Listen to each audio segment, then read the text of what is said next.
otrok zboli z neko temperaturo ali to že zaradi neke bolečine, seveda najboljše, da posežemo po tem, kar imamo, se pravi, da damo nekaj za zbijanje temperature ali za blaženje bolečine, če so to recimo ušesa. Če ima otrok visoko temperaturo, moramo poskrbeti, da zaužije dosti tekočine, smo ob njem, ga opazujemo. Tako da tukaj se jaz zelo izogibam ali ne rada dajem kakšna navodila v obliki števila dni ali pa višine temperature ali katerihkoli drugih številk. Namreč ne zdravimo termometer, ne zdravimo ure, zdravimo otroka, tako da otroka moramo opazovati. Lahko je stanje, ki potrebuje obisk pri zdravniku že v 2 urah ali pa celo morda še prej. Morda nam pa v 14 dneh ni treba nič narediti. Se pravi, če imamo na eni strani otroka, ki se mu stanje hitro slabša, kjer temperature ne moremo zbiti, kjer se otrok vidno slabo počuti, morda ima še zraven težave z dihanjem ali kakršnekoli druge, recimo neustavljivo bruha.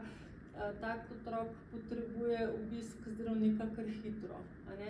Na drugi strani imamo pa lahko otročka, ki se pač nekam slabo počuti, vsake 3 dni ima tam neko nizko temperaturo, sem in tja pokašlja, v vmesnem času pa čefota, dirka s svojimi prijateljčki naokrog, se normalno igra, normalno ješč.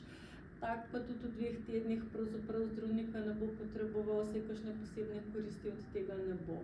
Tako da vedno se ravnamo po tem, koliko težav in kakšnih otrok ima.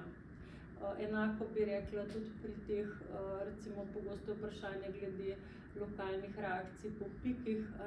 Tudi tukaj bi se izognila, ne vem, premeru rdečine, otekline, to niti ni pomembno, koliko je taka oteklina, rdečina velika. Pomembno je, ima otrok splošne simptome, ali se splošno slabo počuti, ima izpuščaj po celem telesu, ali ga morda tisto mesto boli, ali se ta bolečina hitro slabša. V takem primeru rabi pregled. Tako da dajmo se poskusiti vedno nekako ravnati po tem, kakšne so otrokove težave, koliko jih je, ne pa po centimetrih, urah, dnevih ali kaj podobnega.